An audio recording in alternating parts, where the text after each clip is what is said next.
What's up, Bears fans? Welcome into the CHGO Bears Podcast.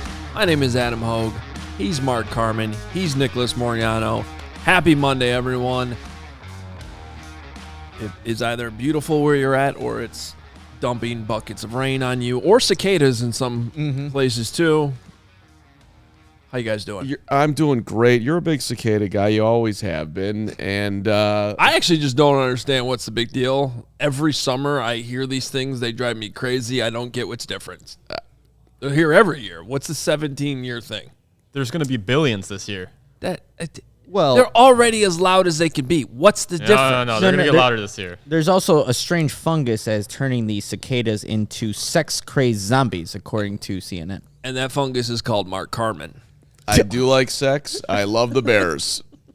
So happy to be here. You're a cicada. Which, give me a bear. What an intro to this show. I like sex. I like the Bears. Happy to be here. Well, I mean, you started with cicadas, then all of a sudden Sex Craze came out, and OTAs And are then here. you are here. And now I'm thinking of like what bear would be your favorite cicada? What bear is? Maybe this is a Floose nickname for one of the rookies this year. Floose has a little cicada. He's got a little cicada-ness to him, the Floose, with the hair now. What does that mean? He looks like What a does the cicada. hair have What to- is the attribute of a cicada that's going to be given as a nickname? Like What's that mean? like Loud and annoying. yeah, Again, okay. So you probably don't want that nickname. A loud and annoying bear. You know, I mean, it always comes back to Claypool. Claypool was a cicada. He popped up for 5 seconds. He annoyed the shit out of everybody, and he left. That was him. Claypool was the cicada. The greatest cicada in the history of the Bears, Chase Claypool. We've solved it. That was a good start to the show. That's pretty good. Welcome in, everybody. It's good to be back. I haven't had a chance to talk to you all since the schedule release show last Wednesday. And I think we need to start the show like this, because I think I need to respond to some things I caught wind of and eventually saw. You pissed off Bears Nation. I guess so. So Steven's producing, by the way, and doing a great job as always. And if you could put me on the ISO cam, I'd greatly appreciate it. ISO cam, Nick. Here we go. Back. Let's go. So I get it. Bears fans, it's May. It's the happiest time of the year. No one wants to hear anything negative. I've been through this before. Trust me. I remember when Devin Hester was the number one wide receiver running around OTAs, and no one wanted to hear how it wasn't going to work. Oh, keep going. I can't wait for this. Please. This is great. I remember last year when I had the audacity to say that I didn't really like how Justin Fields looked when he was throwing the receivers not named DJ Moore. They didn't like it. Oh, everybody hated that. I literally got a death threat on my 10th wedding anniversary. That's not a joke.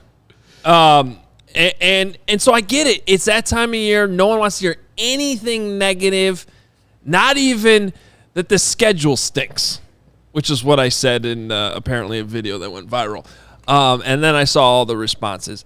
So, look, I know people didn't want to hear that, and that's fine, but too bad. It stinks, okay? And I saw the responses about playability and how it helps Caleb Williams. We'll get to all that in a second here. But first, I was coming at this from an entertainment standpoint, not what it means for Caleb or the team or wins and losses and all that, but we will talk about that too since everybody else brought that up. Nuance doesn't matter to Bears fans. Including our good friend Mark Potash. So let's just talk about the entertainment for a second, which is what I was actually talking about. I don't care how you look at it, but a Week 1 noon game against the Tennessee Titans is a letdown. compared to the possibilities that could have been there. A Sunday nighter against Detroit, another opener against the Packers, Monday night game, anything like that. Week 1 noon against the Titans. From an entertainment standpoint, buried amongst all the other Week 1 games at noon, whatever. Now, I'll give you this. Week 2 in Houston, Sunday Night Football, that's a fun one. C.J. Stroud, Caleb Williams, I'm totally with you. But the next exclusive window the Bears will have after that is Week 6 in London at 8:30 in the morning. The next one after that, you got to go all the way to Week 13, to Thanksgiving. We're in the holidays now. Week 13. They have, I don't know if you guys caught this, they have 0 games that were scheduled in the game of the week late afternoon window, which traditionally those are the highest rated games. They have 0 of them. Even last year, that when they got trounced in Kansas City, that was an example of one of them being in that window. Wasn't Week 1 against the Packers? Yep. That late afternoon window too? So they got 0 of those. I don't know about you guys. I like divisional games. I look forward to them. Those are the Bears' biggest rivals. You have to wait until November 17th to get a single divisional game. The election will be over by then. Hopefully. Hopefully it'll be over by then. Did you guys happen to see Kevin Fishbane's watchability rankings that he does every year? He brought that to Hogan Johns this year. Check them out. It's just not a very watchable schedule. It's just not. I listen to the Richard Deitch podcast. It's a good one on media. He had a good one last week when the schedule came out. Within like the first 3 minutes of the show, the Bears were mentioned along with the New York Giants as 2 big market teams that aren't getting featured this season. So this isn't even a local thing. This was being recognized nationally by guys who cover this specifically when it comes to television. I will give you this, though, because if the Bears do get off to a good start, which is a possibility, they could have 4 of their last 6 games be featured in exclusive windows, and potentially even another one, depending, like maybe there's a flex, and then there's the Week 18 situation. Maybe the division's up for grabs. They put that in Sunday Night Football. So I'll give you that's a possibility. But even in that scenario, see y'all at Thanksgiving, because that's when it'll start. Okay, that's a long ways away. Now let's get to this idea of playability. It's a very playable schedule. It helps Caleb Williams, okay? He can get off to a great start. Well, I never heard Bill Parcells or Bill Belichick ever talk about the importance of September football. No, they talk about December football and how that's the most important time of year. So Week 1 against the Titans, sure, if you want to spin that into a soft landing spot for Caleb Williams, I'm there with you. That's a game the Bears should be favored in, Week 1. But after that, the next 3 weeks, does anybody watch football in this league? Because this is not the next 3 weeks are not easy. You go on the road, back-to-back games against the Houston Texans in Indianapolis Colts, 2 teams that were on the rise last year and played each other in the last game, regular season game of the season to get into the playoffs. And both of those teams should theoretically be even better this year. Those are not easy games. Followed by the Los Angeles Rams, a playoff team last year, one of the best coached teams that exists in the league. That's not an easy stretch. That's not a soft landing spot outside of the Week 1 game against the Titans. And then you look at the last 8 games of the season. That is a gauntlet. Are you guys paying attention to this? 6 of the last 8 games are against the division. If you're paying attention, the NFC North should be a very good division. I think people are sleeping even on the Vikings. The Packers should be good, obviously. The Lions, top of the NFC North. And then the Bears are part of that equation too. This should be one of the best divisions in the league this year. 6 out of your last 8 games against the division. That's not easy. Oh, and one of the other 2 games that aren't NFC North, have you heard of the San Francisco 49ers? On the road. Okay, so starting on November 17th, the Bears play all 3 divisional teams in a 12-day stretch. 3 divisional teams, 12-day stretch. Then you get a little bit of break. Who do you play? You go to the West Coast. You play the 49ers after that. Okay, now we get into December. Now we're in December, guys. the part of the season that actually really does matter, that any coach in the league will tell you this is the most crucial part of the season. Starting on December 16th, Bears play 3 games in 11 days. Then when they get a little break after that, who they play? They go on the road to end the season against the Green Bay Packers, the team they never, ever, ever beat. So, again, I get it. You don't want to hear anything negative in May. Totally understand it. But from an entertainment standpoint, this schedule is objectively not that exciting, at least not as exciting as it could have been if it had been done differently, at least until Thanksgiving, which if you want to hang your hat on that, cool, the holidays should be fun, but that's a long time away. There's a lot of games that get played before Thanksgiving. And while I do not think this is the hardest schedule in the world by any means, I'm not trying to sit here and say that because the Bears' strength of schedule is towards the bottom of the league. The idea that the schedule makers did Caleb Williams any favors, to me, is absolutely ridiculous. I couldn't believe the people that were coming at me with that because it's not an easy start and it's a horrible finish. And oh, by the way, after all that, we did our schedule show, guys. I picked them to go 11-6. I'm not trying to be negative. I'm just looking at this objectively. I still think they can manage their way through it. I think it can still be a fun season. And I think the Bears are still going to be really, really good. But it's not as entertaining as it could have been. And this idea, this excuse making that it's easy on Caleb Williams is just flat out wrong. All right. Start, Carm? Well, first of all, let's shout out Angry Hoge. That was you. I think what my main takeaway from all of that to underline is that you all got to Hoge. You spent a lot of time putting that together. The people coming at you on the schedule motivated you to levels that we haven't seen from Hoge in a while. And you, of course, I also had almost a week to let it build. Because I haven't been on since Wednesday night. Yeah, I was good. And you've been off the show, so you've been missing us too. So those are the 2 takeaways. You missed us. You missed everybody. It's welcome. It's great to see you. Great to have you. Obviously a ton's been going on. I agree with about 28% of what you just said. Okay. So, but one thing that you didn't say which I think you could have added on, if you want to go down the negative, scary schedule road. So Caleb Williams grew up where? Washington. D.C. Okay, which is south of. Here we are in Chicago. Okay, it's not Florida, but it's south of us. He played his college football the last 2 years where? Steven looks very confused. Played college football his last 2 years where? Did you say DC's south of us? It's east. It is south and east of us. I'm Slightly saying that south. their weather is better than ours. Is what I'm getting at. It's a little bit warmer in DC if you look at their weather map than in Chicago.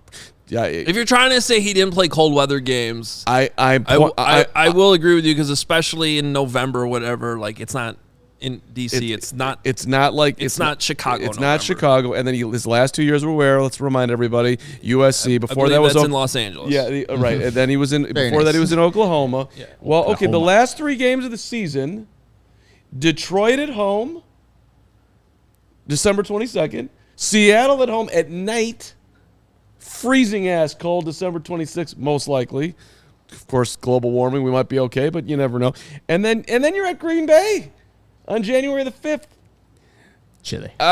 He ain't used to that. That is not, and even if you are, it ain't easy for a quarterback to play in those conditions. So you can add on a degree of difficulty to the schedule there. Those games, you could have. Sure. The Lions game in theory could have been indoors then, which would have made it a little bit easier for, a quarterback who's used to warm weather. But it's not. It's outdoors at Soldier Field in December. Got anything else to add there, Mark? No, go ahead. Okay. You got it, Nick. So I will not argue on the entertainment side of the things for the Bears, not getting primetime games, not even being put in that middle window spot. But when I look at the beginning of the schedule, Adam, the first 9 weeks of the season before you enter division play, the Bears will play 5 teams that finish last in their respective divisions. So that does give you an opportunity for a team that has a lot of newness to it. You have a new offense coordinator, new quarterbacks coach, new wide receiver coach, new passing game coordinator, new running backs coach, and a rookie quarterback. So if you're going to try to start the season off and try to get some wins early on, I'd rather them do that against some of the weaker teams on your schedule when you're still kind of figuring things out in the beginning, as opposed to the end, where obviously the Bears hopefully at that point are going to be more in sync with each other offensively, and you're just going to be in a better position to compete with some of those stronger teams. But that's how I kind of looked at it when I'm looking how they schedule in the beginning. Yes, it is a easier part of the schedule than when it's at the end because it is a gauntlet. We've all agreed with that. But hopefully at that point, with all the newness that is on this Bears offense, they will just be in a better position to compete with the Packers twice, the Minnesota Vikings, the 49ers, Lions. Because if they aren't in that position, well, then that gauntlet will get to them and a rookie quarterback and all the newness that is on the offense. Well, yeah, and I do think that the part they absolutely have to take advantage is after, starting in week 5, you get the Panthers, Jaguars in London. You get a bye in there, so now you have some rest. The Commanders should be winnable, even though I think I actually picked them a tough game. Lose that one. Cardinals, Patriots. That's the stretch of the schedule. Those 5 games Gotta get in hot. 6 weeks where you have plenty of rest. The opponents, they should be favored in 1, 2, definitely 3, if not 4 of those 5 games, I would think. So that's the part of the schedule I really think you absolutely have to master. I think people are just totally underestimating the AFC South a little bit.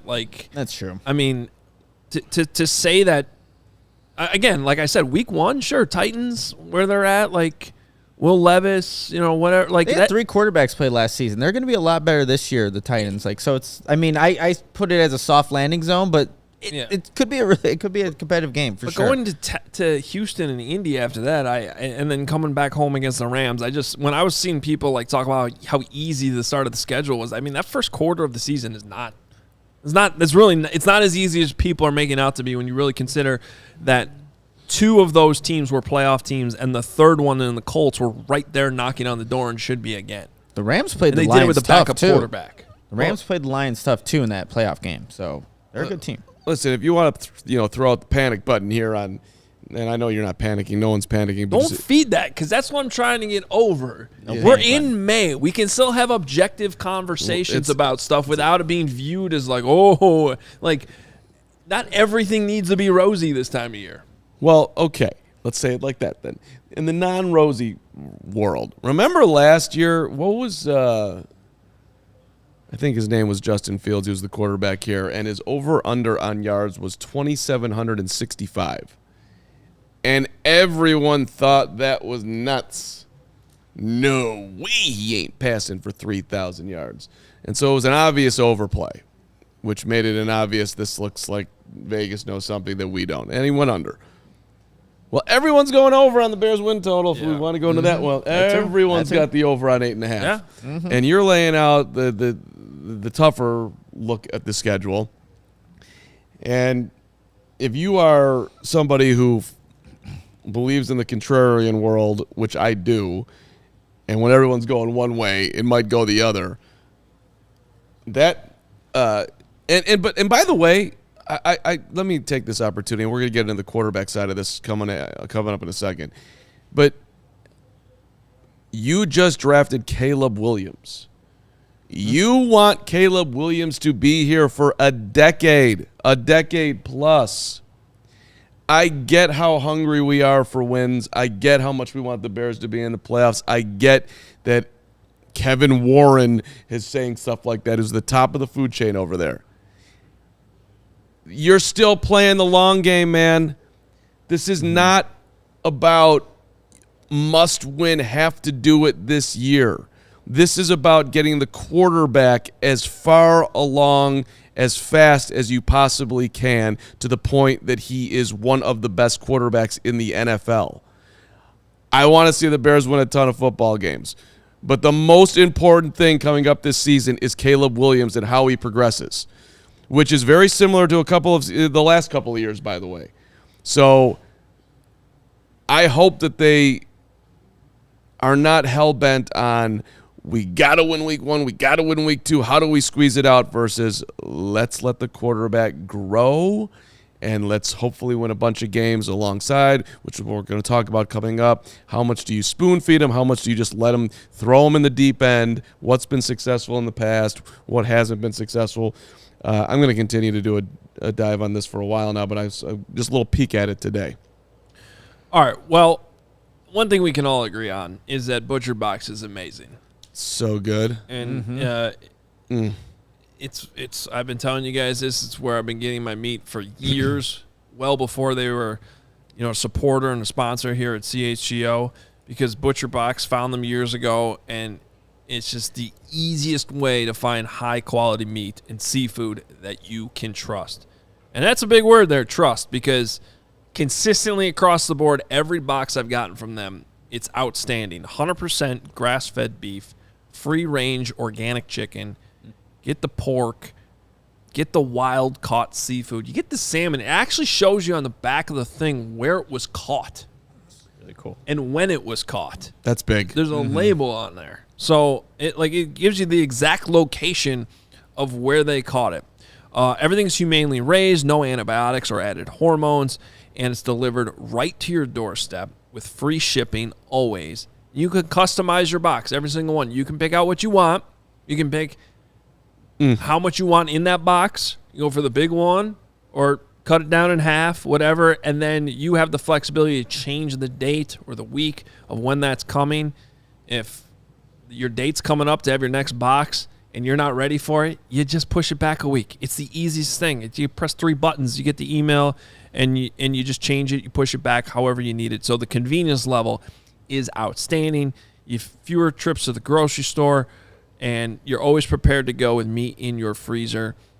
Just the absolute value here with Butcher Box is phenomenal, and they're offering our listeners an amazing offer right now where new users can get free meat plus $20 off your first box. Join today using our link. It's butcherbox.com/CHGO. Use code CHGO to receive this exclusive offer today before time runs out. And just want to let people know. On every box you can pick your thing. That's the free meat. You're either going to get salmon every time you order, or steak tips, or chicken breast. On everyone, free once you get her going, plus $20 off the thing. So, I mean, in every shipment, you're getting 2 pounds of salmon, or every shipment, you're getting a pound of grass-fed beef, or every shipment, you're getting 3 pounds of free-range organic chicken. Do yourself a favor, and you can have it scheduled. It comes every 2 months or every 2 weeks. It's a great deal. Love it. Butcher Box. Love my friends over there. Nick, you're up. Well, Carm, if you read the show notes, you would know you're up. But I actually have it right here ready to go. Oh, we switched it around? Prize Picks is the largest daily fantasy sports platform in North America, where the easiest and most exciting way to play daily fantasy sports is just you against the numbers. Instead of battling thousands of other players, including pros and sharks, you pick more than or less than a 2 to 6 player stat projections, and you just watch the winnings roll in. Prize Picks has something for every sports fan, from baseball and basketball to League of Legends and everything in between. Prize Picks offers injury insurance so that all your entries stay in play even if one of the players gets injured. For football and basketball games, if you have a player who exits the game in the first half and doesn't return in the second, that player projection won't count against you, and the rest of your entry stays alive. I honestly just like scrolling through the Prize Picks app and checking out all the different lines and making different entries. You have to check it out yourself, and you can go to prizepicks.com/CHGO and use code CHGO for a first deposit match up to $100. That's prizepicks.com/CHGO and use the code CHGO. Pick more, pick less. It's that easy. Who's coming up, Hoge? What? I will. Okay. Go ahead. Bring it on. Right here. What? No. We're ready. You were going for John Jackson? Yeah, John Jackson III. Yeah. USC, Nevada. Buddies with Caleb's Caleb's best friend. We Yeah, talked buddies. to him. We talked to him yesterday. Oh. Me, Nick, and Braggalicious. Yeah, probably should have teased that off at the start of the show. He's It's a bad job by me. You were in the zone. It's no problem. He's our interview with him's coming up after 12:30. By the way, Braggs is in the super chat zone. Can I see what that fine individual said? Because he's promoting himself again. Oh, yeah.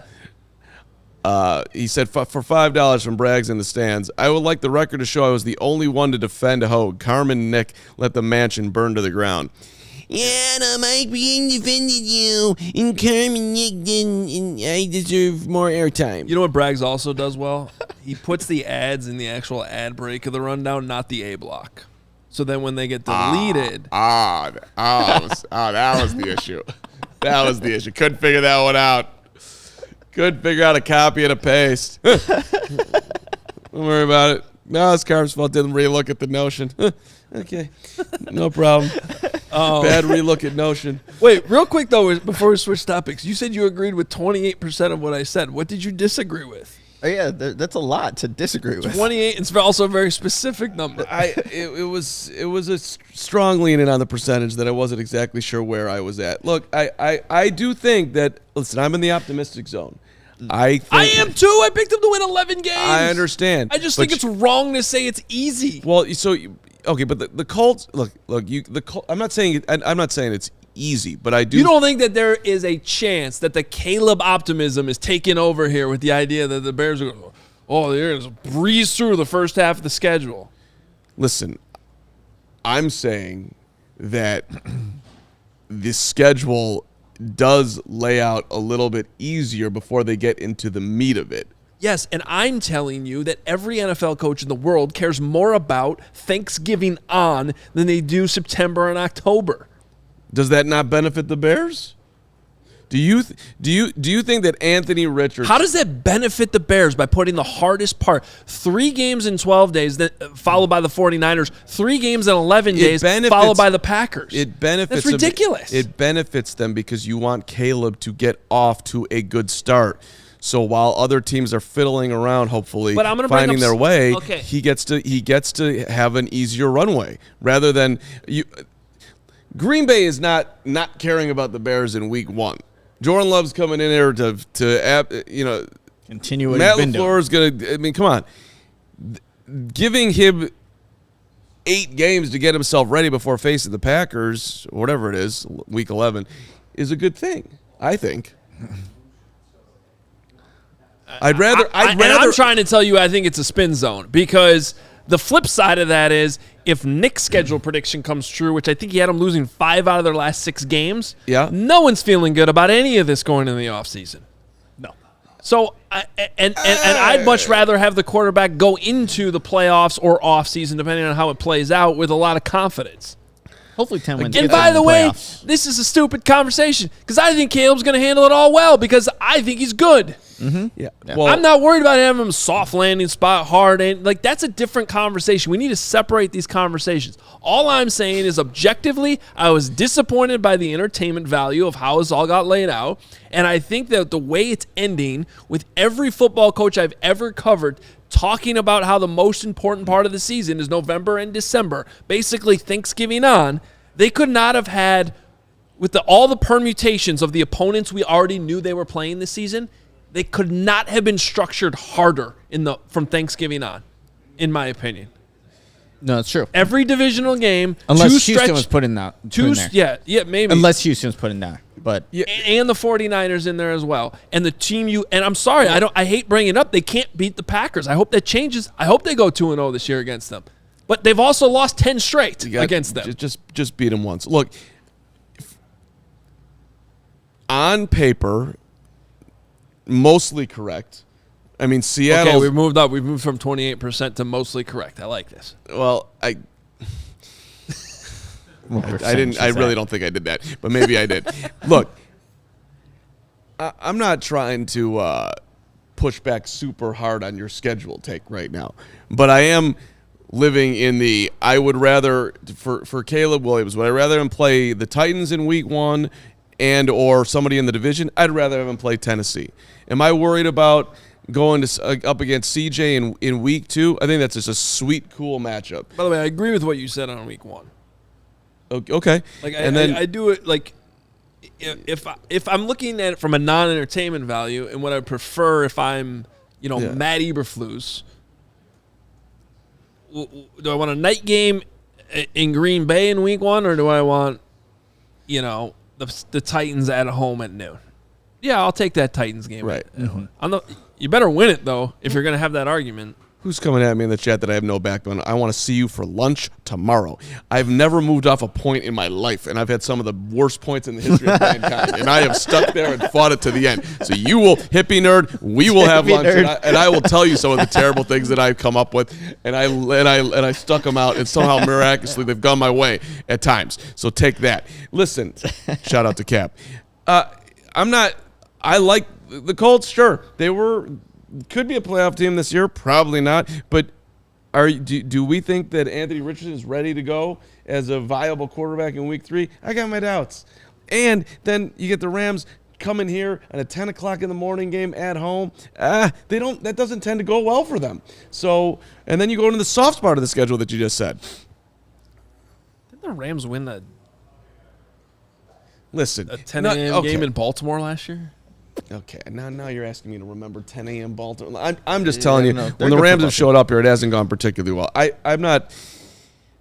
It seems to me that the schedule's a little bit easier earlier in the year, which you're saying the same thing of, and so I like that. I like that for them. And to your point, once everybody figures out what we have here, then you get in the meat of the schedule, and it's okay, great. They're either going to be a playoff team or they're not going to be a playoff team, and there's some huge lessons going to the offseason, which, back to my original point, is quite fine because it's year one of Caleb Williams.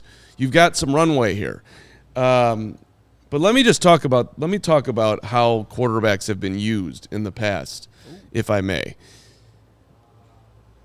How many times do you want Caleb to throw the ball early in the season? The guy who won the Rookie of the Year last year, C.J. Stroud, in Week 1, now they lost 25-9 to the Ravens, he threw it 44 times. Okay. He was also sacked 5 times, and he ran it 4 more times. So the dude dropping back 50-plus times in Week 1. All right, on average, you get 70-some-odd plays. He's living back there in Week 1. Week 2, he threw it 47 times.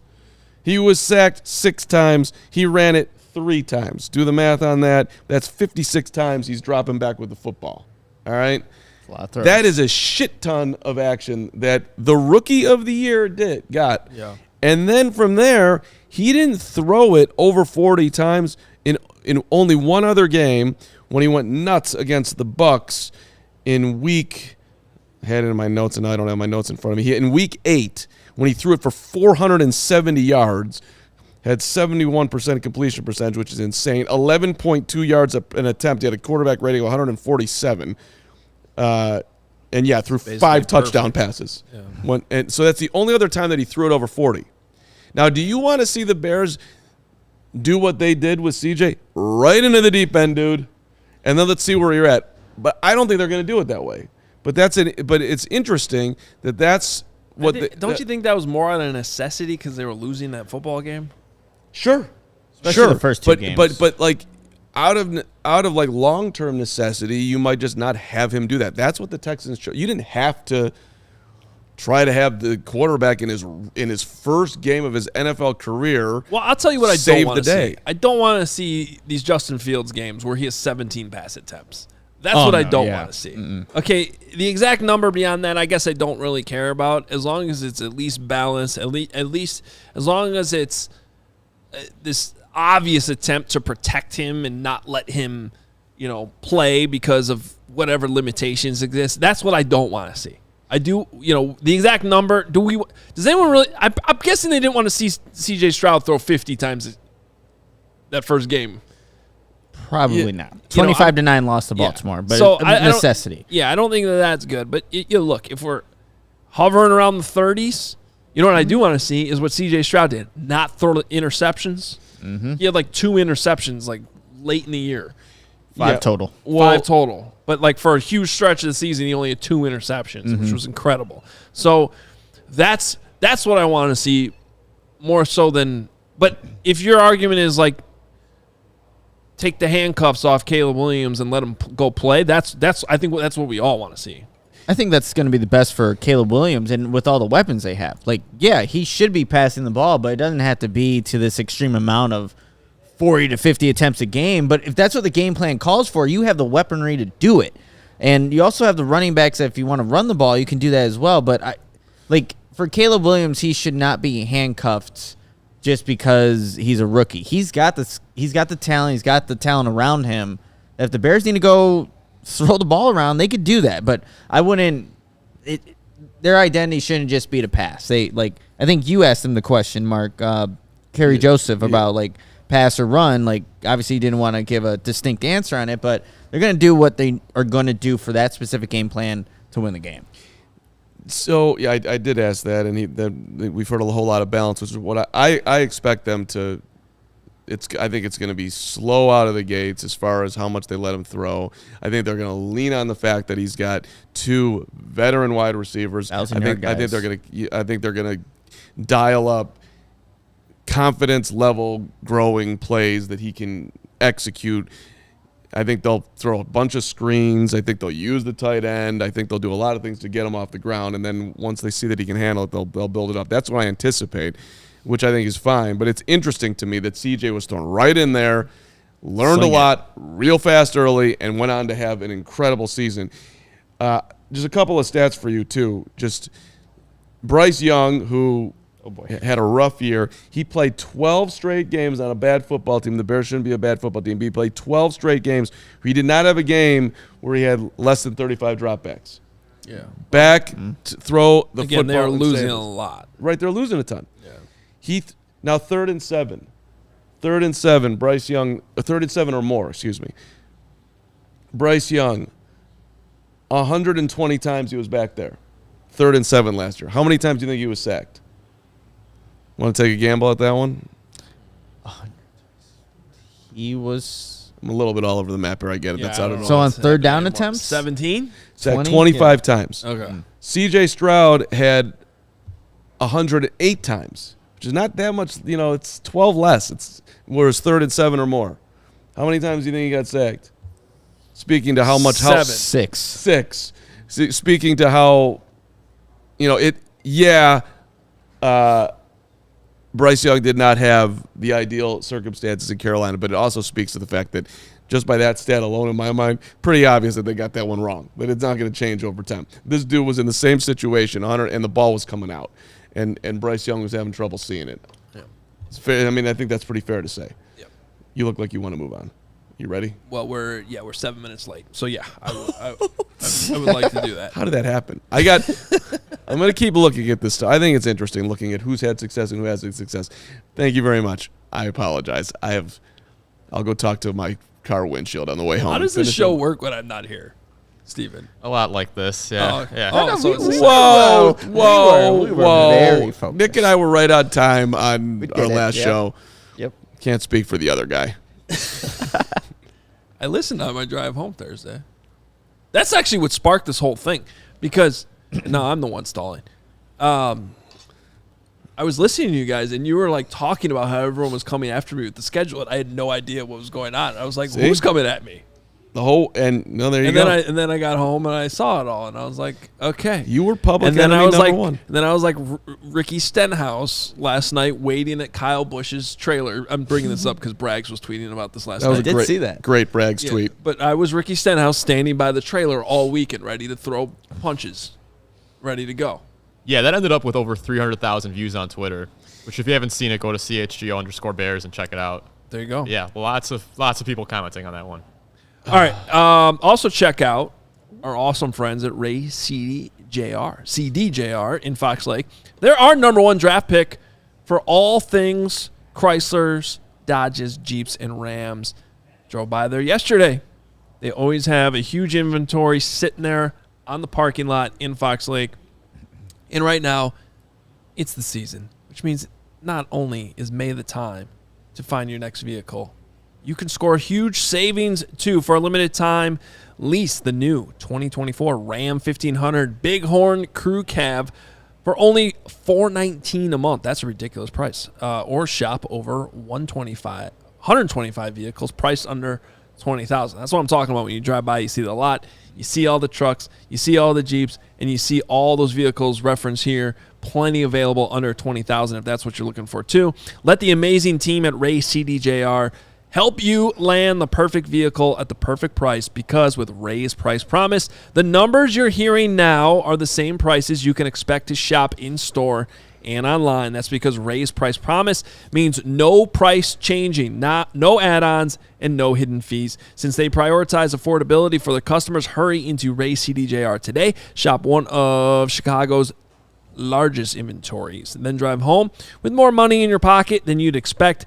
If you're in the market for a new vehicle, you have to check out the team at Ray Chrysler Dodge Jeep Ram, because they are the only team we recommend.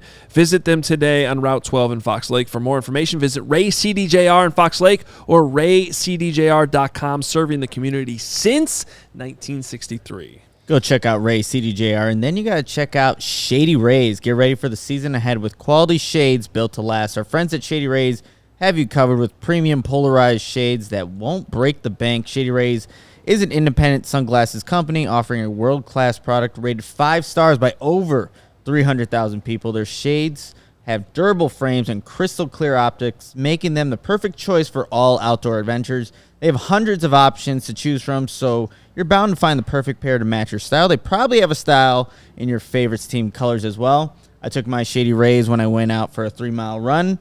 Necessity, look good, and it's something that you will enjoy when you go and check out Shady Rays. And plus, if your shades ever go missing or take an unexpected hit, don't sweat it. They have the most insane protection in all of eyewear. Every pair is backed up by lost or broken replacements. If you don't love your shades, exchange them for a new pair or return worry-free within 30 days. There's no risk when you shop. Their team always has your back with personal and fast support. And exclusive for our listeners, Shady Rays is going to give you the best deal of the season. Head to shadyrays.com and use that code CHGO for 35% off polarized sunglasses. Try for yourself. The shades are rated 5 stars by over 300,000 people. All right, moving along here in a fun interview for you guys to all consume here in the offseason. One of the newest Bears that we can say is on the team, John Jackson III, who played his college ball with Caleb Williams and was signed out of rookie minicamp for the Bears. So he's on the roster. And I think there's a lot of good insight here with his relationship with Caleb, some of the things, and then also, John's story too, which is super interesting. So the boys got a chance to talk to him over the weekend, and we bring you that conversation right now.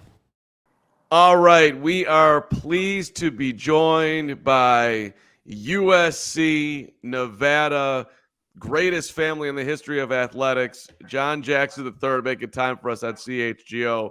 So for people who don't know, your grandfather, John Sr., was USC's running backs coach and their offensive coordinator for 6 years. We're talking Marcus Allen era. That's big time. And then your dad, 2 sports star, Bo Jackson before Bo Jackson, damn it, or better than Bo. Let's go with that.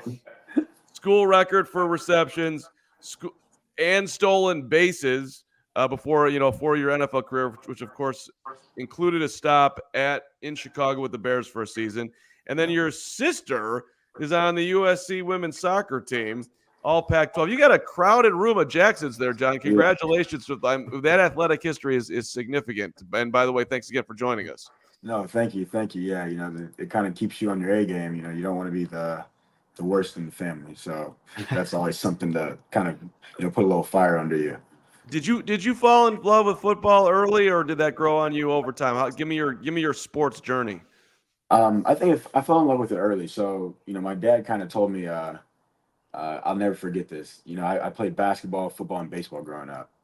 And, it came time to kind of cut one out because, you're young, you run around, you play a bunch of sports. And my dad said, he goes, like, look at me, how tall am I? And I was like, oh, about 6 foot. He's like, yeah, you're not going to be 6'5". So he's like, we're going to cut basketball out, and you're kind of out for that. So that was kind of like an early elimination. And then I love the game of football. I started off as a quarterback, and I just kind of fell in love with being out there. The team, the camaraderie, and kind of competing with your guys. It's always something I love doing.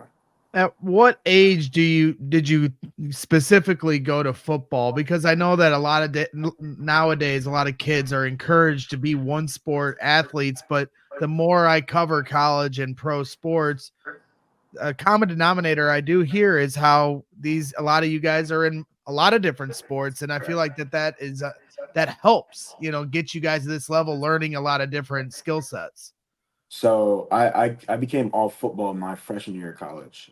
Going into high school, I did both, and I got my first offer in baseball. So I had a couple offers coming out of high school for baseball, but SC gave me the option to kind of do both. And at the time, I was like, dude, like I want to lock in and kind of focus on football. And it's again a sport I love, and ended up kind of making this decision for me, and decided to kind of hang up baseball and kind of lock into football my whole college career.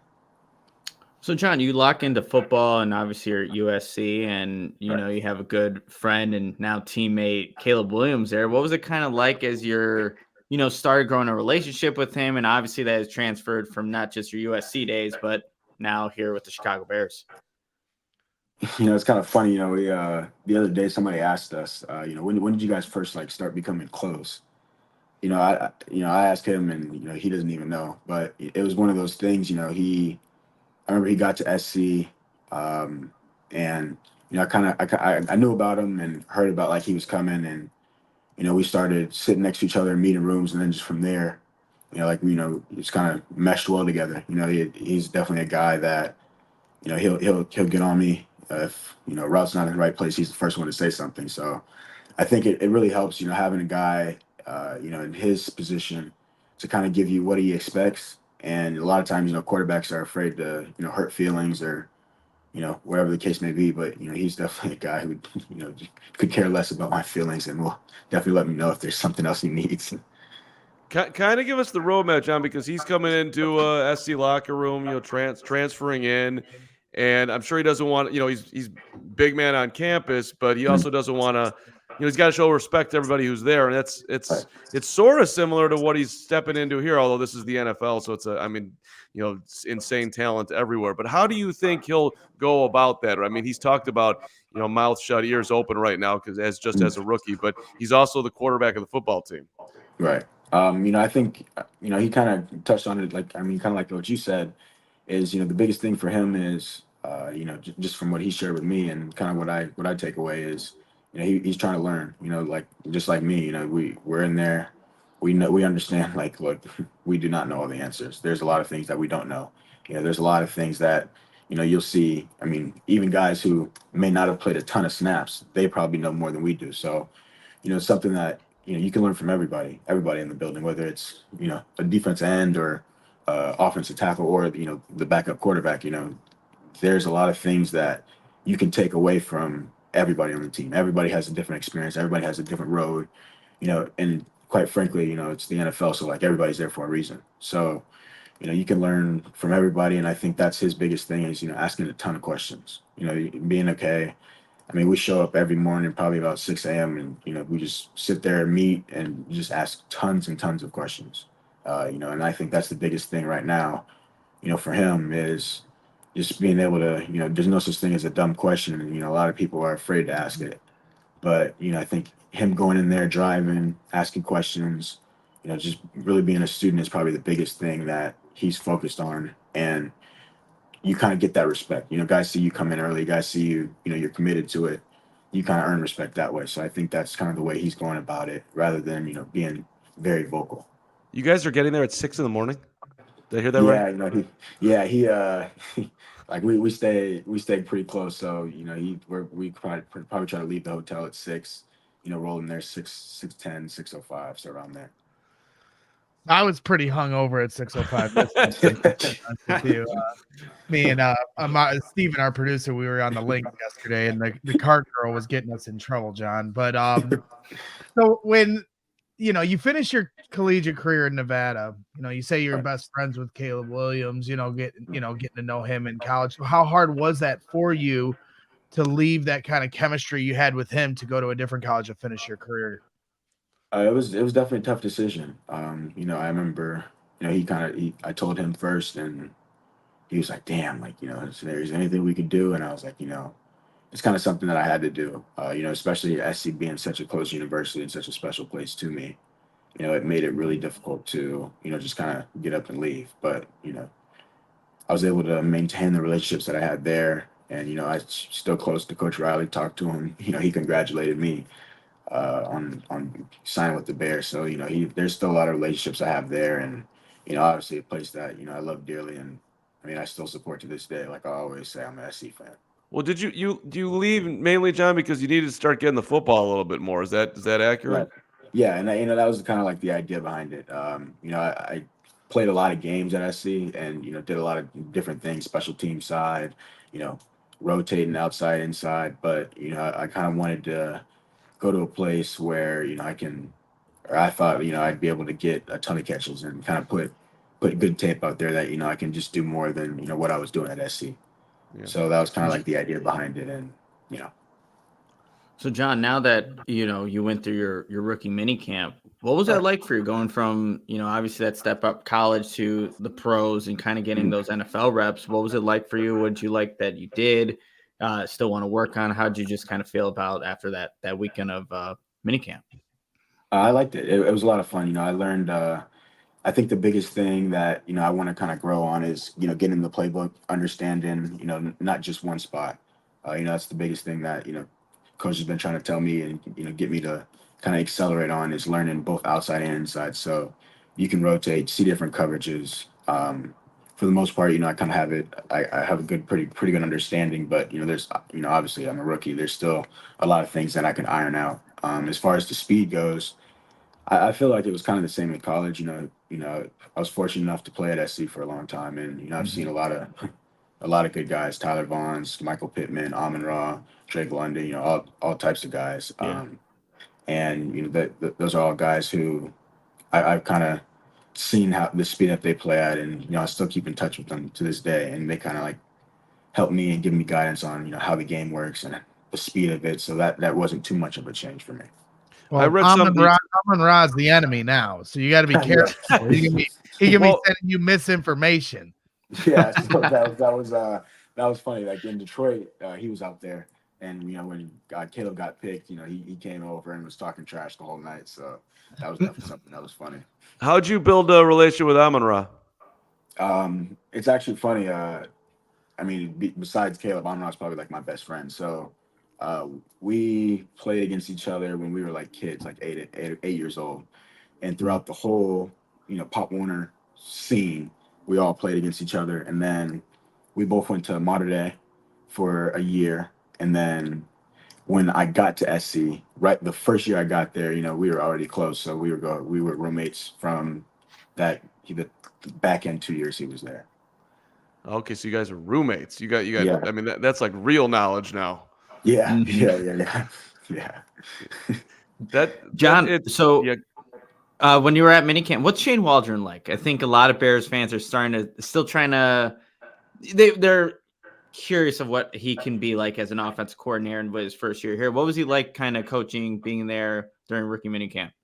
I really like him. He's encouraging and definitely a coach. A lot of times it's hard and overwhelming. Already as a rookie, you're in there, your eyes are huge, but you to have a coach that comes in there and he comes from a lot of experience, and he's been had a couple stops around places, and the way he teaches it, and even when he pulls up clips, he's pulling up clips not just from one player. He might pull up a clip from Devontae Adams. He might pull up a clip from different players around the league, and that that really helps him kind of see the concepts and see what other people are seeing. But I love his positivity, the fact that he's really honest, and he's not giving us like a rookie pass. Like he understands there's going to be a learning curve, but at the same time he's pushing us and throwing us in the fire and kind of expecting us to know a decent amount of the system and kind of catch on pretty fast. Do you think he'll be able to, because just the little bit we've interacted with him, he seems like a really, really nice guy. Do you think he can have that edge side to him to really kick you guys in gear when you need it? Oh, 100%. He had a little moment. You kind of see coaches like flip a switch a little bit. The rookies, I'll never forget. We were, the cadence is a little different than the NFL in the NFL than it is in college. So college, you hear, quarterbacks usually clap or say something, and there was a period where we might have a couple mess ups on the cadence, And he goes, all right, guys, we need to lock in. And, he got really stern and serious, and everybody was like, okay, like, he definitely has that edge to him. He was kind of being nice, letting everybody, like the first date, like, you see a girl, she's always nice, but then there's always that moment where she can kind of flip the switch and get really serious. That's that. Now that's a visual right there that I can relate to. What do you think you did right, John, to get the training camp invite? I think really like pushing the knowledge of the playbook. I showed a lot, and I could play different spots. I showed that I learned a lot, and then also, open a lot of eyes as far as, my numbers weren't the best coming out of college, and I'm aware of that, and kind of showing that, I'm better than kind of what my numbers said. So I think that was probably the biggest thing coming in there, knowing different spots, learning, showing that I'm willing to learn, I'm eager to learn, and then also, the versatility and showing that I'm actually better than, kind of the numbers that I have put up. How much are they talking to you about special teams? I'd have to think that in order for you to make this roster, you're probably going to have an impact on special teams as well, right? 100%, 100%. And, special teams is something that, I've done all 4 years, even when I was starting at Nevada, I still did special teams. So I think, that's the biggest thing that they're talking about. And, it's the NFL, you guys, you can't just, you got to add value. So I'm willing to do whatever to add value. If you can be the personal protector, I'll do it, but it's definitely something that, they've talked to me. They're kind of, I'm learning, I'm writing down, I'm taking notes, and I'm treating it just as serious as I am on offense. So I think it's definitely something that, hopefully I can make a contribution to, and definitely something that I'll have an impact on. You had an opportunity to talk with Peanut Tillman. He addressed the team with you, right? Because Yes. Peanut was a second-round pick who ended up being one of the best Bears, in my lifetime. But every year, he wasn't just an impact player on defense. He was an impact player on special teams as well. What was that message like to hear from him and getting to know Peanut a little bit? It was really good. He kind of told us the pride that comes with, being on the Bears. So he said, his biggest thing was, or my biggest takeaway from him is, it's the Bears isn't just another NFL team. It's not just, a regular team. You got to have a pride. Like the city has a huge amount of pride for the team. And, if when you play, you got to understand, like, kind of like, you go to some of these prestigious colleges, like, it's another college, but, there's definitely a level of pride and meaning that it has to have. So like every time you step out on the field, you got to understand, like, you're playing for something a lot bigger than you're just definitely the last name on your back, but also the organization as a whole. It's a serious organization and a very prideful fan base. So that's definitely something that, he told us to focus in on. He said, ask a bunch of questions, understand that you guys do not know all the answers. And, he said, work hard every day. You got to understand every day's a new day. So even if you have a great day on Monday, you got to have another great day on Tuesday. John, obviously being at Rookie Minicamp, you also had a chance to meet and play alongside Rome Odunze. What is he like as a teammate, as a player on the field? What have you seen from him so far at the wide receiver position? Rome's great. I was fortunate enough during the kind of pro day combine training to, train with him a little bit. He's a great receiver, great person, even better person. You would think kind of the way, like, growing up watching him, because I pay attention. I've seen him play, and before I met him, I thought the guy would have I didn't think he'd be as nice of a guy as he is. Rome's probably one of the nicest guys I've ever met. So humble kid, willing to work, and he's also part of our little group that we got going on right now. So I think he'll have a lot of success, and I'm really excited to see what he can do. So let's do one more on Caleb, John. Why do you, knowing him the way you do, why do you think he's going to be successful in the NFL?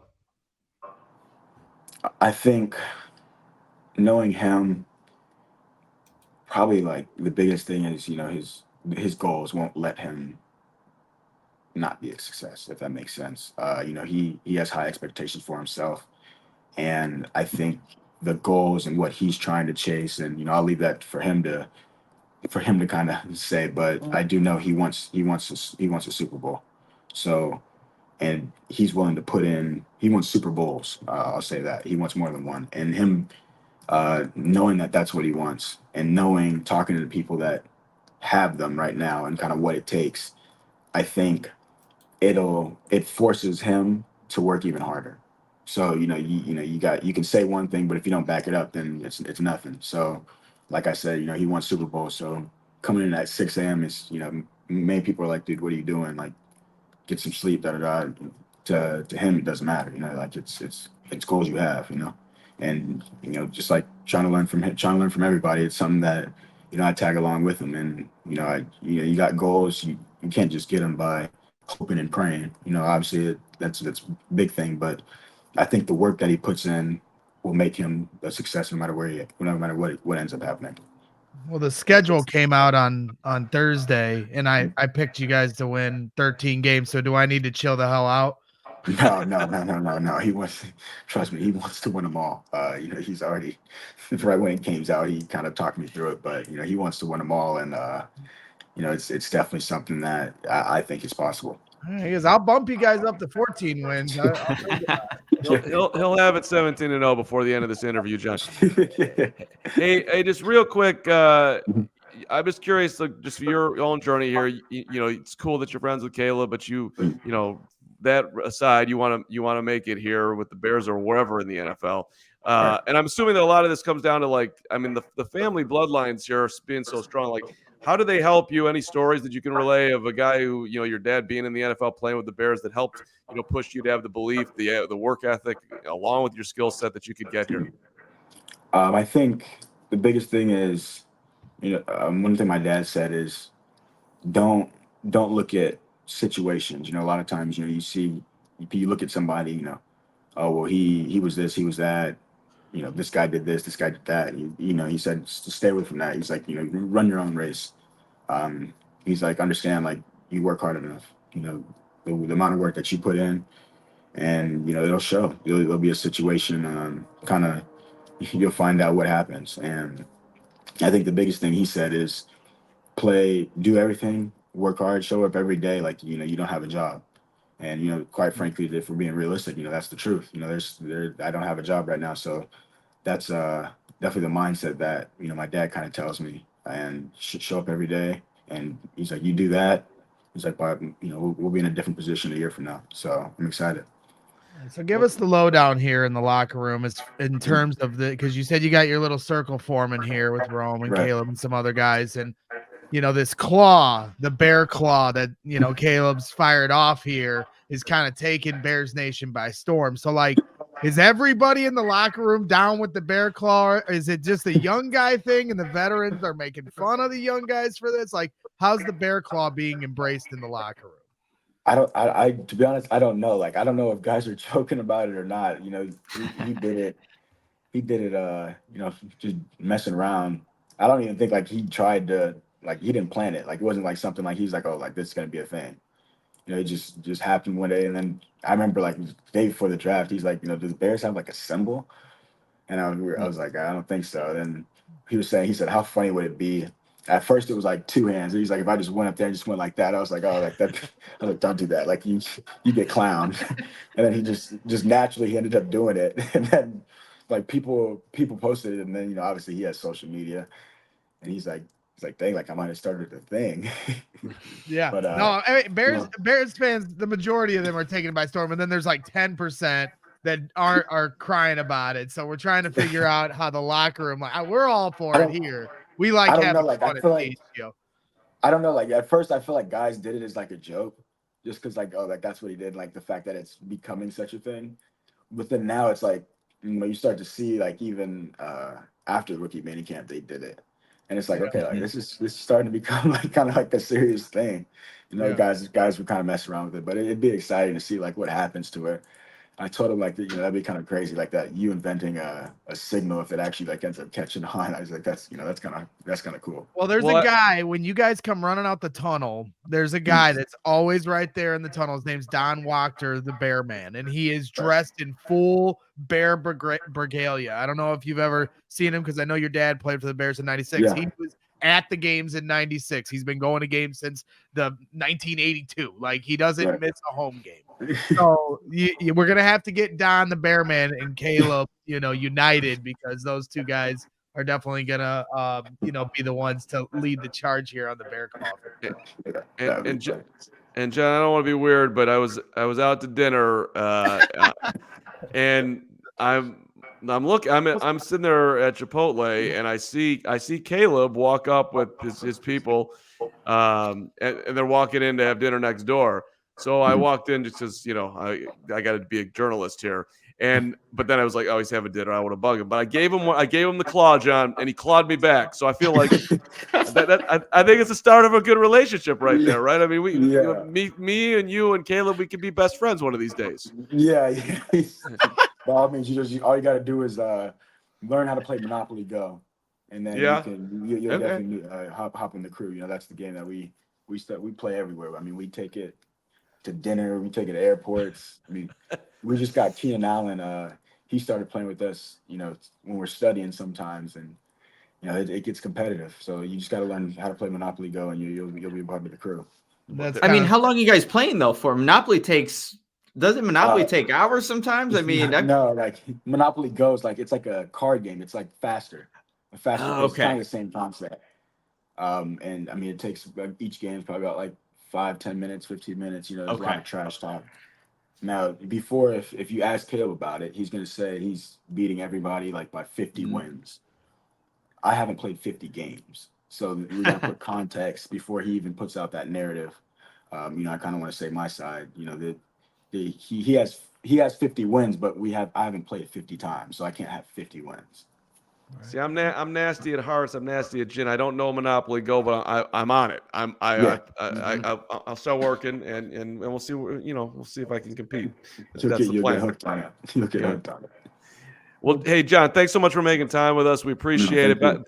Best of luck. Love your journey. Love what you said about the numbers. Opportunities, you never know where they're going to come. It seems like you keep on putting it out there. So hopefully it'll turn up great for you, my friend. Either way, it already has. Thank you so much. I appreciate you guys. Yeah, just be careful if you see Carm at a restaurant. He might try to claw you. I don't know what that is. No. I might need to reach out to you guys and use some restaurant recommendations. We're going to start. That's one thing that we do. We always hop around restaurants. So, we're gonna start really. Well, hey, if you want to hit up Wrigley Field, let me know. We'll get you to a game. Yeah, okay, you're right about the Rex. I'm not going to throw under the bus where he was at, but he can do better than that scene. So I got some spots for you. Okay, definitely. I appreciate you guys. Thanks, John. All right, John. Appreciate it. All right, nice job there, boys, with the interview with John Jackson. Just for the record, though, Greg, the word you were looking for was regalia. He bared it. He bared it up. Maybe that's what he was doing. Was he doing that That's way too advanced. Beargalia? Bears Bergalia. The Bear Galia. That's giving him too much credit. Right? I just like how he wants to get Don the Bearman in every single interview that we do with the Bears player. I think Bragg's hero in life is Don the Bearman. And now we need a Monopoly Go competition. CHGO, Gary Ross is saying. Learn all the stuff. No, Monopoly could be on the go.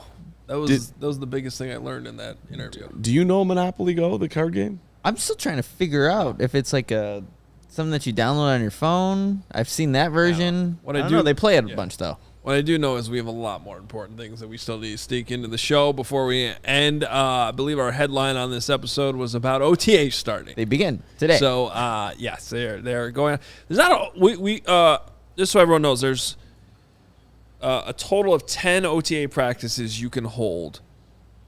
They only allow us to go to 3 of them. So they're not open every day like training camp is. So we're not there today, obviously. We're here. And so you won't really hear much from OTAs today other than what the Bears might put out later in the day, on their social media accounts or something like that. Mm-hmm. They're also doing it different with the schedule because training camp starts a week earlier this year. What would traditionally be the third week of OTAs is actually going to be mandatory minicamp. And then they're going to let the veterans go. And then that third week of OTAs is going to actually happen after minicamp, and it's going to be for the rookies only, is my understanding of how that's all playing out. So it's a little bit different this time of year, or this year compared to others. And but yeah, this is for those wondering what this means. All the things they've been doing since April 15th, more meetings, conditioning, strength work, some on-field work, but they can't have practices. You can't have, you can't. I think anything involving a football cannot be coached by coaches. So are they allowed to go out and run routes? Yes, but I don't think they can actually be coached during all that. They kind of have to do it on their own at that point. So this turns into more of a non-padded practice portion of the offseason. Again, you get 10 of them plus mini camp on top of that. And not everyone is going to be, doing all of that because of the way Flus is switching things up, which I agree with, because you're going to end up with more training camp practices, all this. The whole preseason is going to be an extra week because of the Bears being in the Hall of Fame game, which is good for Caleb. I mean, none of that's a bad thing. They get Caleb the work he needs. But you also don't want to overdo it with these rookies either, because they've been going nonstop really since the start of last college football season. Well, Flus's favorite acronym is HITS, the HITS philosophy. And I like to change or add on to that acronym of what I like to call it's BITF. The old BITF. Believe in the Flus. Believe in the Flus. In how he runs his OTAs. In how... What's the acronym? BITF. BIF? BITF.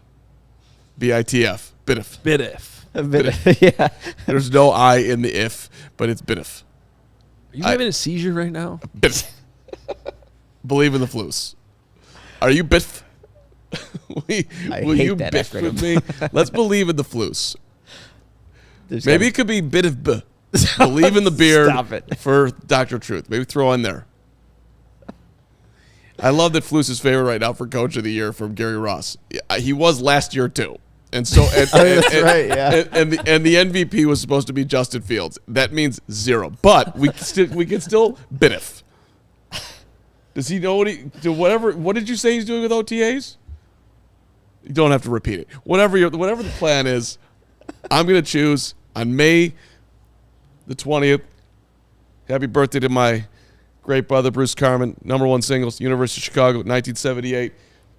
Dude's still doing it, turning 66 years old today. Wait. We need to rewind 10 seconds. Yes, go ahead. You had to check something to know what day it was. Did you just remember in that moment it was your brother's birthday? No, we had a birthday dinner last night. Okay. I knew. Okay. Just wanted to double check. I knew it's my brother's birthday. I good. BITF. You bit He's it? going to be fine. Okay. Believe in the Flus. He's doing a great job with OTAs. And Charlie the Bacon guy, Hey, I'm wearing the softball shirt. Let's go. it is the opener of the season after last week got rained out. You are our sponsor. Everybody should be buying everything from Charlie the Bacon guy. And we're going to have a victory to talk about tomorrow, Charlie. If we play. But yes, softball tonight. Don't get rained out. We've got 17 people that want to play.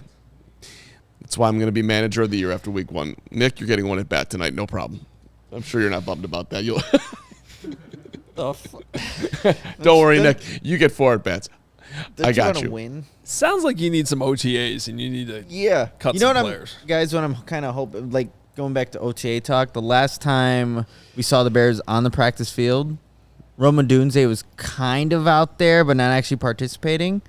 I'm hoping on Thursday when we get to actually see the practice, we get to see the number 9 overall pick out there with Caleb Williams doing football activities like he was in the first practice, because that first practice seemed like every single pass was going Rome Odunze's way, but now there will actually be other guys that Caleb can actually throw to. So And what I mentioned a few minutes ago, I think is a real thing that we need to consider, and I almost wish coaches would consider it more, but this idea of definitely not BITF. stop it.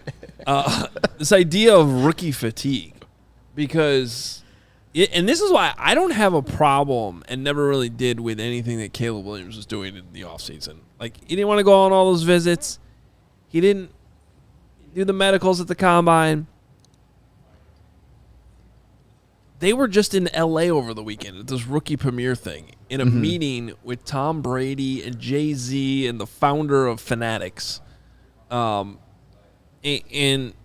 you know, it's just another thing on the schedule. It's super cool. I would want to do it. Certainly not complaining about it, but another flight, another trip over the weekend. And it's not just them. It was a bunch of the rookies. They get, some of the more high-profile rookies get invited to this thing the NFL puts on every year. But Rome Odunze and Caleb Williams were there. It's just another thing. Now they got to get back. Oh, now they have a real practice today. So, they go, rookie minicamp. They had stuff last week. A lot of times you come in for rookie minicamp and then you leave for a week and then you come back. No, it was they got done with practice Saturday. I think they had Sunday off, and then Monday they were all back in the building. I know they had like photo shoots that they were doing at Hallis Hall last week. And then they have this rookie premiere thing over the weekend. Now they're back and they have an actual practice today. Staying in a hotel room in a new city without your family, it's almost been like, they're... Yeah, John Jackson was asking you guys for recommendations that hopefully went beyond Chipotle. I gave him some good ones. Yeah, same. Now I'm going to be stalking these places and see if they show up. Damn it, Carm. Bit if. There was also this Keenan Allen thing that I know Carm just saw during the show that we wanted to show you. I guess it has technically more to do with the Chargers than the Bears necessarily, but shout out to Gary Rapporter for alerting me to this one. This is on Keenan's Instagram. We don't need to read the whole thing. It's basically a thank you to Chargers fans everywhere. It says thank you to the coaches, trainers, staff. You said he mentioned something about the Hall of Fame in here. It's at the back end of it, yes. Yeah. All I noticed, though, is the second to last graph. Oh, I do see that. Brick by brick. Yep. We will continue to build on my legacy. I can't become a Hall of Fame player without the love of my fans. It's straight Greg Bragg's philosophy. 2024 is going to be a year to remember. Bears, let's go. Straight Greg Braggs. Keenan is Braggs. Braggs is Keenan. You should get a 13 jersey right now, Gregory. That's big time right there. I do like that he's got brick. We got to get him a brick by brick shirt now. I mean, Tremaine Edmonds, a lot of brick by brick guys on the Bears right now. He ain't no Chicago, and that's for sure. LA, we had a blast. I understand. He says in here, California will always be my home and always my favorite place in the world. We are renting, Keenan. That's cool, though. That's cool. You are a rental, and you will come and you will. How's this, Keenan? You will take back those words. You are moving to Chicago. You will forget about the West Coast. You're going to think to yourself, you know what? I don't need the worry of an earthquake every other second. I love the seasons. I love Hoge. I love Carm. I love Nick. I love Braggs. You're moving here. For enough with the love of California. We have better pizza. We have better something. California is kind of nice. Better traffic. Really selling it. Not right now. We don't. That's true. We don't. We used to. In 3 years, we'll have better traffic. I tried yet another new route this morning. There are no routes. Which is an old school way I used to go when I used to live in the city. You cut over to Lakeshore Drive on the north side. You went Peterson to the drive? Yeah. That's not going to help you. 2 lanes closed on Lakeshore Drive. Not going to help you. No. That's not. There's no way. There's literally no way to get here unless you don't those live flying helicopter, whatever it is. If you're coming from the burbs right now, your only choices are: do I want to continue to move and be annoyed, or do I want to sit here and be annoyed? Because you can go other routes and you'll keep moving, but it's still going to take you. Yeah, I just put a podcast on. I get some things done in the car. All right, and then super chats. We got to knock out some super chats here. This is from Keith Franklin, $5. Hoge, night games suck for Bears fans that work the next morning. Can't celebrate wins. Losses make sleep suck. Put the fan hat on and take the reporter hat off, Hoge. Well, they also suck for reporters night games. Yeah, see, the thing you're missing there, Keith. Keith, here's the thing that you're missing that I mentioned on that show last Wednesday when I made these points. I hate night games. I don't want to go to bed at 2 a.m. either.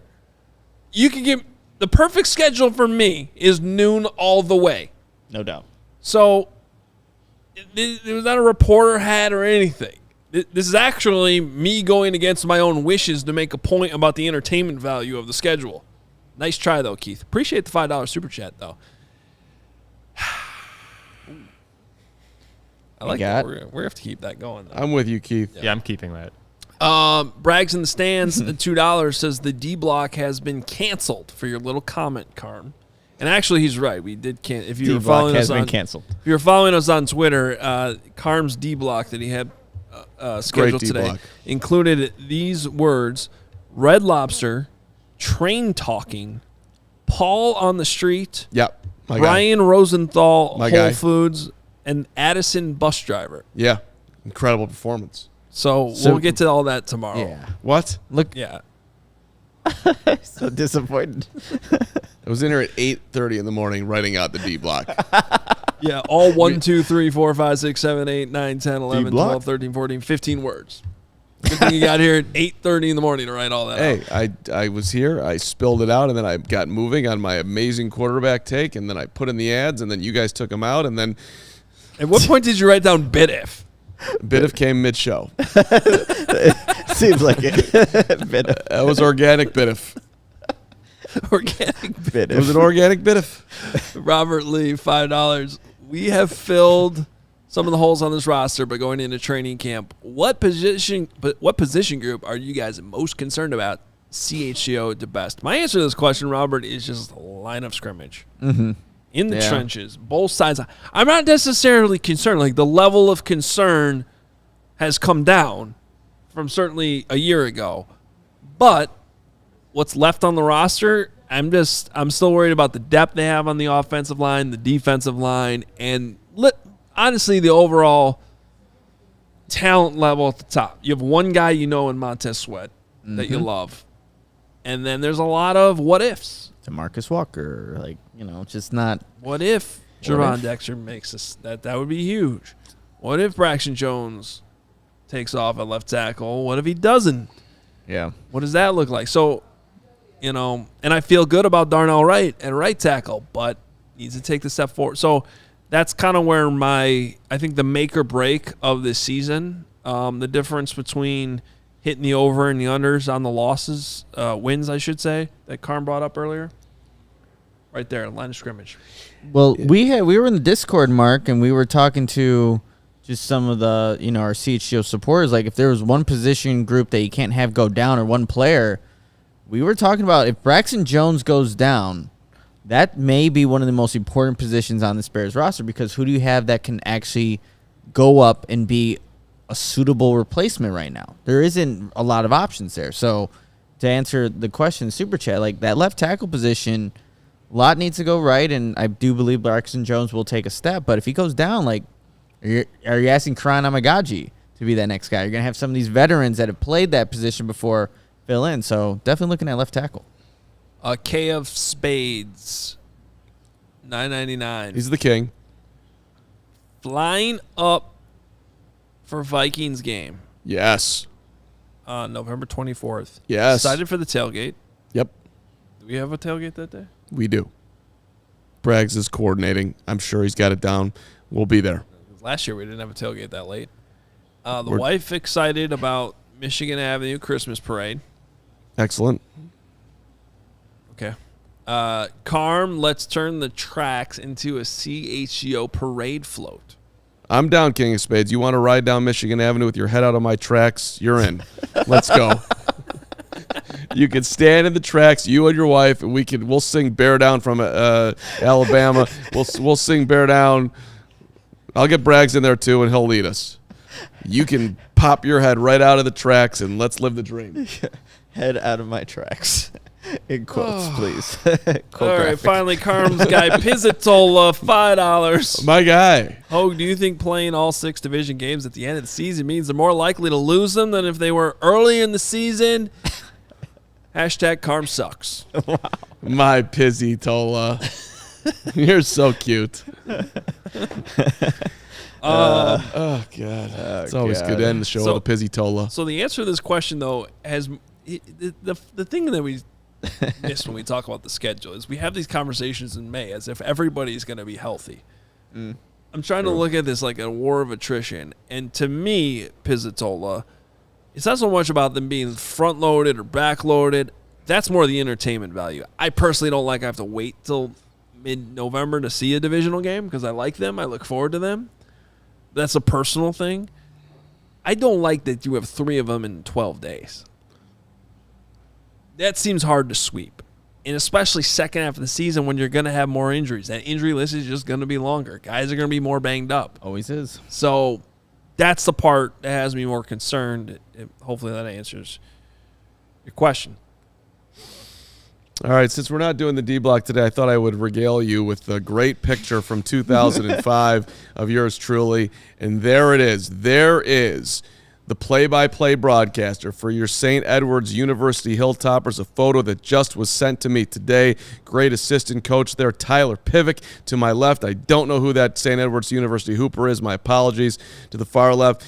But that's the guy right there, Hoge, that you walked in on about 2 years later and hired you to be the intern at WGN Radio. Look at that guy with the shiny black hair. Yeah, and you had that same exact look when you're sleeping at your cubicle. Yeah, face looks a little bit swelled right there. Probably had I don't know, was eating well down in Austin, Texas. That was a young Carm right there. I mean, I have really...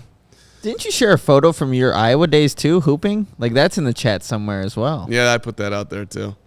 Greg Bragg's ugly, no-style, dollar store haircut. Coming from the guy that's got a weird... Hey, I got to be careful. Barb's watching. Barb, your son's beautiful. Let's leave it at that. I'm not going to stoop to brick-by-brick levels. Fun show. We'll be back tomorrow. Are we doing an other interview tomorrow? We talked to Ian Wheeler. Yeah. And Ian Wheeler is interesting and intelligent and introspective. He's got the 3 eyes. Where was that in the scouting report? My vocab doesn't get enough play on this show. I am my biggest fan. Rags Regalia. No one makes up words like Gregory does.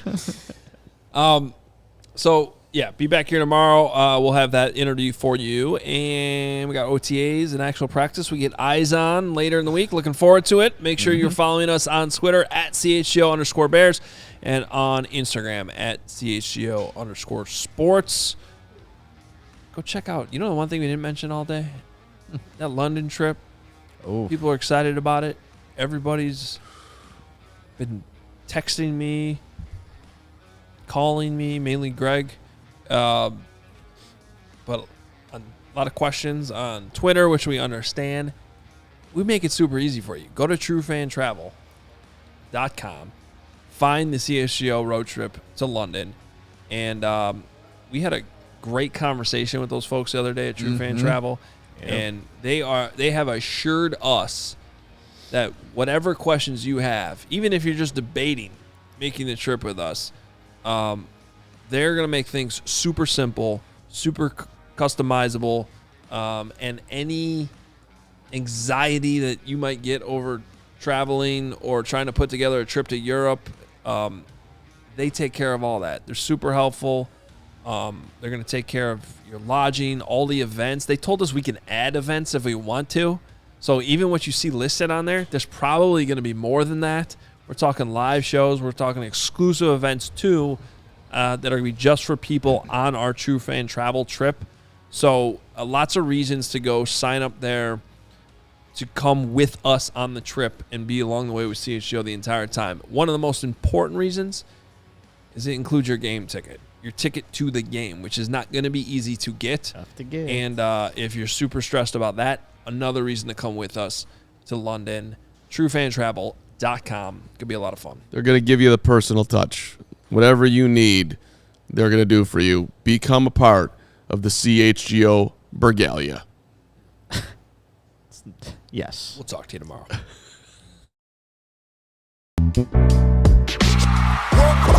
We all silly like the mayor.